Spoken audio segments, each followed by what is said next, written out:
Ketika Thomas Clayton pulang dari permainan poker larut malam, Thomas kembali ke tempat penuh kekacauan. Ada cairan merah di mana-mana dan salah satu anaknya terguncang ketakutan. Anak itu mengatakan, seseorang telah membobol rumah dan istri Thomas, ibu anak-anak itu telah dihabisi. Tapi ini bukanlah serangan yang aneh. Kelly Clayton telah menjadi target. Tidak ada tanda-tanda masuk paksa dan tidak ada barang yang dicuri. Jadi bagaimana penyerang bisa masuk dan mengapa? Catatan telepon dan sejarah penyerangan akan mengungkap rahasia gelap dari inti kasus ini dan konspirasi untuk menghabisi istri dan ibu tercinta Kelly Clayton. Hai guys, terima kasih sudah klik video ini. Sebelum nonton, tekan tombol subscribe karena akan sangat membantu saya dalam mengembangkan channel ini. Jadi, siapakah Kelly Clayton? Kelly Clayton terlahir sebagai Kelly Stage pada bulan Agustus 1980. Kelly berasal dari kota Elmira, New York. Dia memiliki dua saudara kandung yang lebih tua, seorang saudara laki-laki dan saudara perempuan.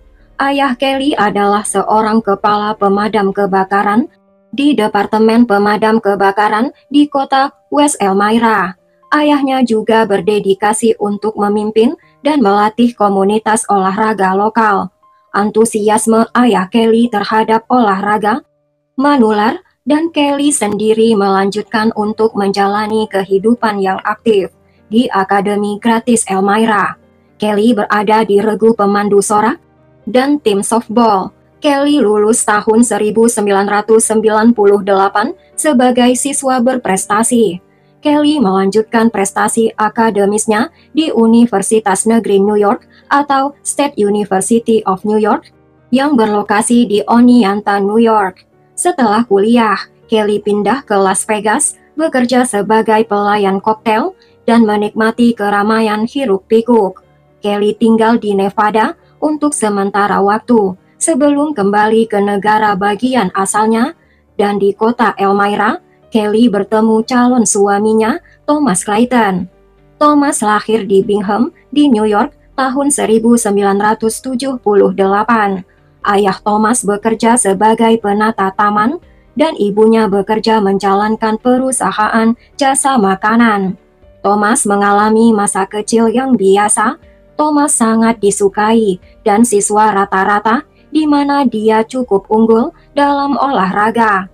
Sehingga karir olahraganya bukanlah mimpi tetapi kemungkinan yang nyata. Thomas menghabiskan sebagian besar waktunya di permainan hoki sekolah dan Thomas terus bermain hoki di perguruan tinggi. Thomas kuliah di Universitas Niagara di Buffalo. Ketika Thomas lulus, dia langsung direkrut ke tim Liga Minor, tim yang sama yang akan mengirim Thomas ke kampung halaman Kelly di Elmira, New York, The Elmira Jackals. Tim Elmira Jackals adalah tim baru, mereka bergabung dengan Liga Hockey United pada tahun 2000, hanya 2 tahun sebelum Thomas direkrut untuk bergabung dengan daftar pemain.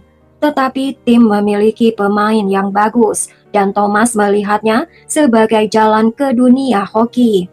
Hoki adalah hidup Thomas dan Thomas bersemangat tentang hal itu.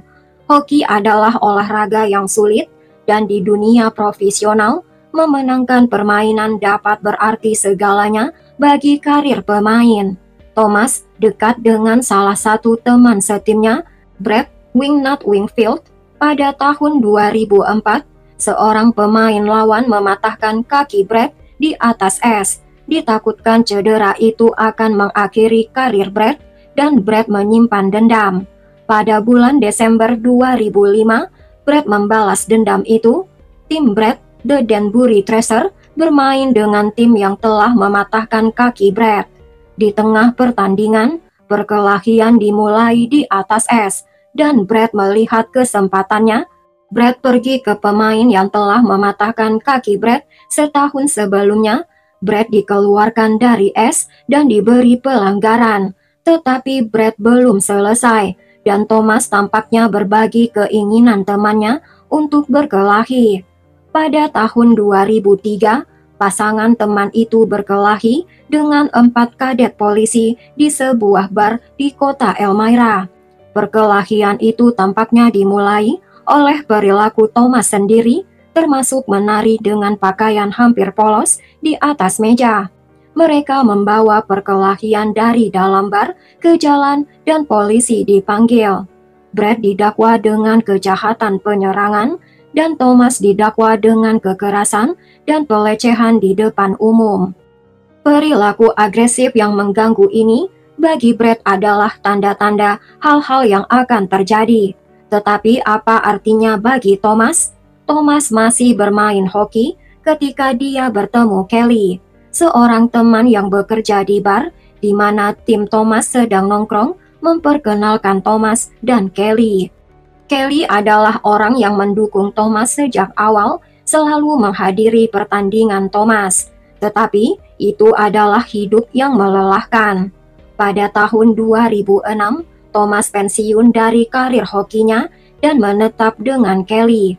Mereka pindah ke Charlotte, North Carolina, di mana Thomas membeli banyak properti dan mendirikan bisnis taksi khusus melayani orang-orang mabuk berat untuk menyetirkan mobil mereka pulang.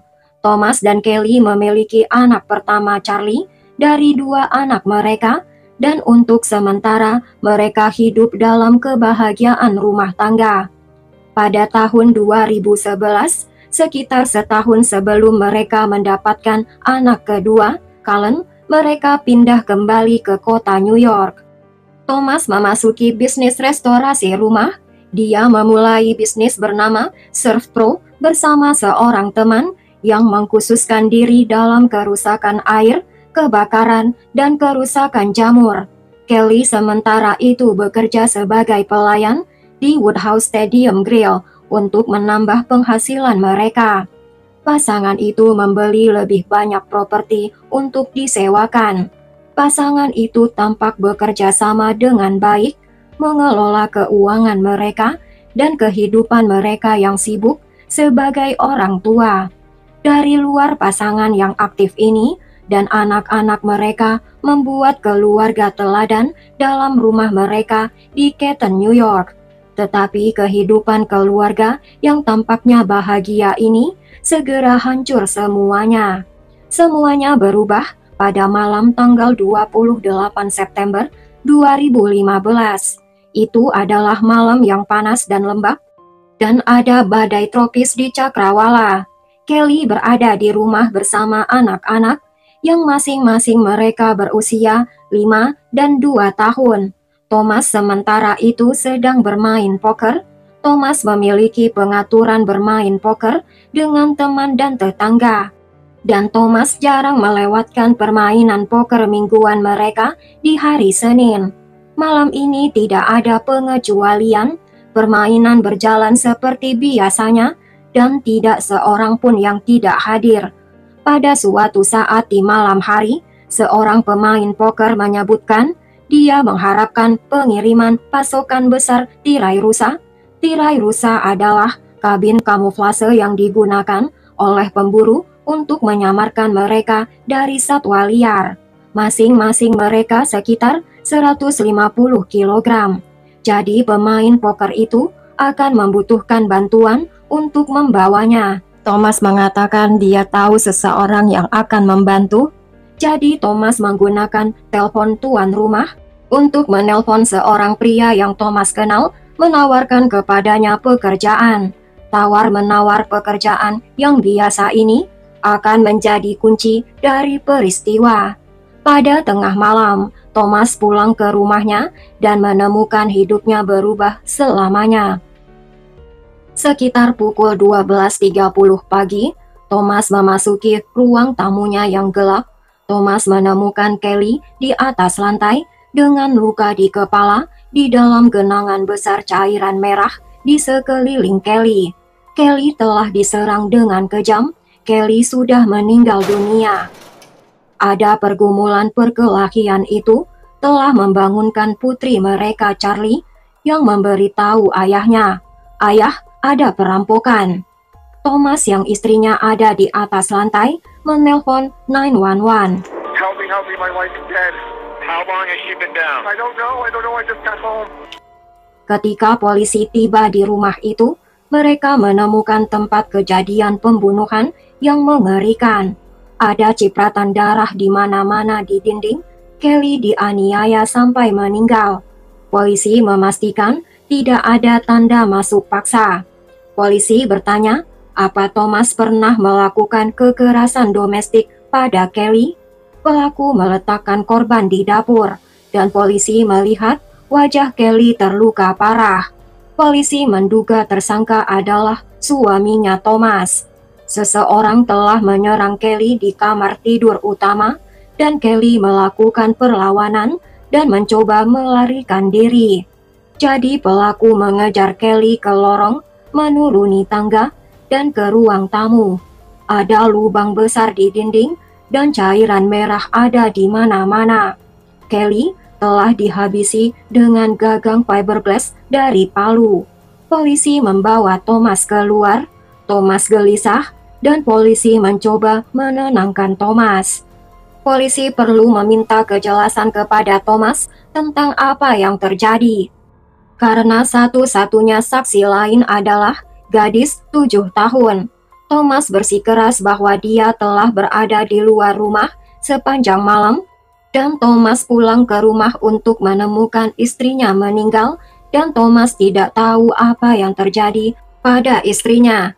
Polisi tidak percaya pada Thomas. Polisi curiga Thomas menyerang Kelly, namun Thomas tidak memiliki darah di tubuhnya. Polisi telah memeriksa Thomas. Tidak ada tanda masuk paksa di rumah itu. Dan salah satu tas mahal Kelly tergantung di tangga. Tas itu tidak diambil. Tapi Thomas memiliki alibi. Ada banyak saksi yang melihat Thomas dalam permainan poker pada saat serangan terjadi. Namun Thomas ditahan keesokan paginya. Thomas bersikukuh tidak bersalah, tetapi bukti yang paling memberatkan segera muncul. Kesaksian dari putri kandung Thomas sendiri, Charlie, yang berusia 7 tahun, terbangun karena keributan. Charlie menceritakan ibunya memasuki kamar Charlie dan memerintahkan Charlie untuk lari. Sebelum seorang pria mengejar ibunya, menuruni tangga, mengacungkan sesuatu yang menurut Charlie tampak seperti semacam pipa. Charlie melihat perampok itu pergi melalui garasi setelah penyerangan kepada Kelly. Kemudian gadis kecil itu duduk bersama ibunya dan memeluk ibunya. Ketika Charlie ditanya di mana ibunya, Charlie mengatakan ibunya terbaring di dapur dengan cairan merah di mana-mana. Ketika Charlie ditanya seperti apa rupa perampok, Charlie berkata, "Itu bisa saja ayahku. Dia benar-benar tampak seperti ayahku." Penyelidik bertanya, bagaimana pelaku bisa mirip ayah Charlie? Charlie menjawab, karena topeng dan celana jeansnya. Penyelidik bertanya, pernahkah Charlie melihat seseorang mengenakan topeng itu sebelumnya? Charlie mengatakan ayahku. Penyelidik bertanya, apakah perampok mengatakan sesuatu? Charlie menjawab tidak. Setiap pertanyaan polisi ajukan kepada Charlie, dan Charlie melihat polisi dan berkata, "Itu mungkin ayah? Siapa yang akan mengurus kami?" Putri Thomas tidak akan mencurigai Thomas sebagai pembunuh karena kebetulan. Pengungkapan ini berarti alibi Thomas perlu diperiksa lebih cermat. Polisi memeriksa para pemain poker dan tuan rumah tempat yang mengadakan permainan poker ingat bahwa dia meminjamkan Thomas teleponnya untuk menelpon seseorang tentang tirai rusa. Ketika polisi memeriksa telepon itu, polisi menemukan bahwa nomor itu telah dihapus. Tetapi upaya Thomas untuk menutupi jejaknya tidak cukup. Polisi berhasil memulihkan nomor yang dihapus, dan itu membawa polisi kepada Michael Beard. Michael Beard adalah seorang buruh yang tinggal di Elmira Heights. Thomas adalah tuan tanahnya dan juga adalah bos Michael di Surf Pro. Michael baru-baru ini telah dipecat karena mencuri di rumah klien dan Michael menghadapi penggusuran. Thomas tampaknya cukup mempercayai Michael untuk menyuruhnya berada di rumah Thomas untuk melakukan pekerjaan sambilan termasuk mengurus anak-anak Thomas. Itu adalah pekerjaan berbeda yang akan dilakukan Michael pada malam tanggal 28 September 2015. Pada tanggal 3 Oktober, Michael ditangkap dan didakwa atas pembunuhan tingkat 2. Tidak butuh lama bagi para penyelidik untuk membuat Michael mengaku. Michael mengatakan dia sangat membutuhkan uang sejak dia dipecat, dan Thomas telah menawarinya $10.000 secara tunai untuk menghabisi Kelly Clayton. Sekarang ada kasus pembunuhan berencana yang melibatkan kedua belah pihak dalam pembunuhan tingkat pertama. Michael mengungkapkan bahwa Thomas telah merencanakan tindakan itu. Thomas telah menukarkan mobilnya dengan mobil temannya yang lain dan memberikan mobil temannya, truk rem merah, kepada Michael. Thomas juga memberikan Michael kunci ke rumahnya dan ke garasinya. Catatan telepon menunjukkan Thomas menelpon beberapa properti rumah, menanyakan kepada mereka tentang status kamera CCTV mereka. Thomas juga menelpon Michael beberapa kali menjelang pembunuhan. Sekitar jam 11 malam, istri Michael menyaksikan Michael meninggalkan rumah mereka dengan sepeda. Dari sana Michael mengambil mobil truk dan mengendarainya ke rumah Thomas dan Kelly. Berhenti di jalan untuk menjemput seorang teman, Mark Blandford. Mark tetap di dalam mobil dan bertindak sebagai pengintai. Saat Michael masuk ke dalam rumah untuk melakukan kejahatan yang telah ditugaskan, pembunuhan Kelly Clayton yang mengerikan, Michael memberitahu polisi di mana menemukan senjata pembunuhan yang telah dia buang di sisi jalan di kota terdekat. Michael juga membawa polisi ke rawa tempat Michael menyembunyikan tas yang berisi pakaian bernoda darah yang Michael kenakan. Michael membantu polisi menemukan kunci rumah cadangan yang telah Michael buang ke sungai di lingkungan rumah Michael sendiri di Elmira Heights. Tetapi masih ada lagi. Michael mengaku dia telah sepenuhnya menyelesaikan tugas yang diberikan Thomas kepada Michael untuk membakar rumah Thomas. Michael seharusnya menghabisi Kelly atau setidaknya membuat Kelly pingsan saat Kelly tidur. Kemudian Michael berkata bahwa Thomas bermaksud agar Michael membakar kamar menggunakan penghapus cat kuku sebagai akselerator dan lilin di meja samping tempat tidur untuk menyalakannya. Thomas tahu bahwa anak-anaknya akan berada di dalam rumah malam itu. Kejam banget Thomas ini. Kita tidak mengetahui mengapa Michael tidak menindaklanjuti rencana Thomas malam itu. Mungkin karena Michael melihat Charlie terbangun karena mendengar pergumulan, dan Michael tidak bisa melanjutkan membakar rumah dengan anak-anak berada di dalamnya. Yang kita ketahui adalah anak-anak itu berhasil lolos. Tetapi mengapa Thomas ingin menghabisi istrinya yang telah mendukungnya melalui karir hoki dan bisnisnya? Jawabannya adalah sangat sederhana. Di persidangan, banyak wanita maju mengatakan bahwa mereka berselingkuh dengan Thomas. Wanita-wanita ini termasuk salah satu teman dekat Kelly, seorang agen asuransi, dan seorang remaja 15 tahun. Agen asuransi itu bersaksi bahwa dia melakukan seks bertiga dengan Thomas dan wanita lain. Thomas telah mengobrol dengan wanita agen asuransi itu dengan bebas tentang Kelly.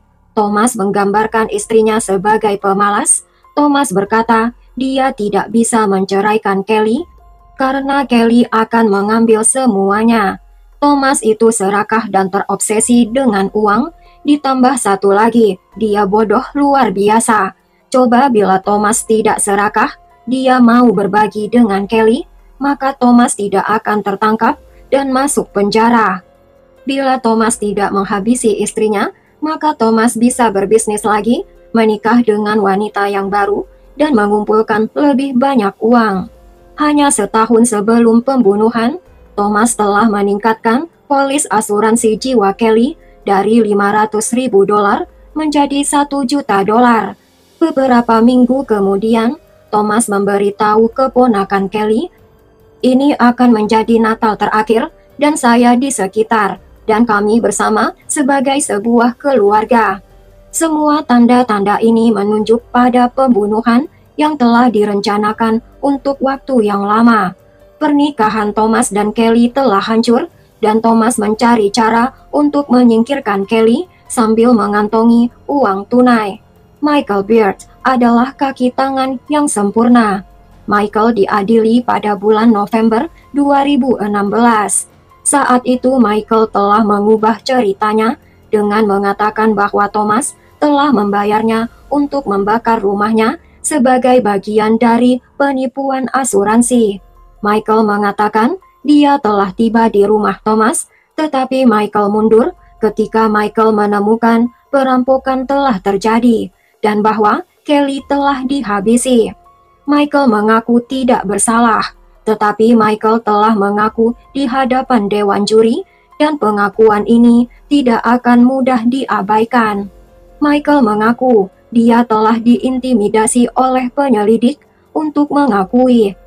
Alasan bahwa DNA Michael ada di senjata pembunuhan.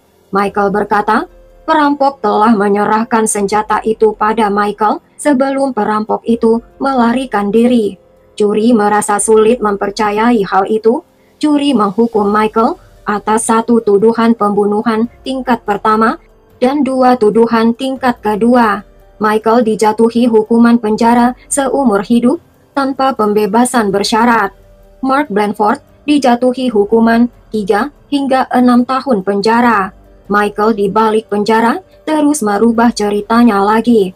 Michael berkata bahwa Thomas telah memperkerjakannya untuk pekerjaan sambilan karena Michael telah dipecat dan membutuhkan uang, dan bahwa Thomas menelpon Michael pada tanggal 28 September adalah undangan untuk mengerjakan lebih banyak pekerjaan sambilan di rumah itu malam itu. Michael mengatakan dia pergi ke rumah Thomas dan menemukan jasad Kelly. Michael mengatakan dia tidak menelpon polisi karena Michael takut dengan apa yang mungkin terjadi. Sekarang Michael percaya bahwa Thomas mencoba menjebak Michael. Karena Michael telah menarik pengakuannya, maka jaksa tidak dapat menggunakan kesaksian Michael di persidangan. Jaksa harus bergantung pada bukti tidak langsung seperti catatan telepon dan kesaksian dari pemain poker. Tetapi pada akhirnya ini sudah cukup. Thomas Clayton dihukum karena pembunuhan tingkat pertama dan dijatuhi hukuman penjara seumur hidup tanpa pembebasan bersyarat. Bintang hoki yang dulu menjanjikan ini dan karena sifat agresif impulsif dan keserakahan yang menguasainya dengan konsekuensi yang tragis. Sampai di sini dulu kasus ini guys. Tulis pendapat kalian tentang kasus mengerikan ini di kolom komentar ya. Kita mendengarkan cerita-cerita kriminal supaya kita bisa tahu motif-motif penyebab kejahatan itu terjadi dan apa akibat setelahnya. Semoga bisa diambil pelajaran positifnya ya, dan buang jauh-jauh cerita kekerasan yang ada di dalamnya. Padahal mereka seperti perfect combination ya. Yang satu, Kelly cantik, dan yang satunya lagi, Thomas tampan. Tapi karena pola pikir Thomas yang pendek, tidak mau berpikir panjang, berakhir dalam penjara seumur hidup. Bila suka ceritanya, berikan subscribe, like, dan tekan juga loncengnya untuk cerita yang lain.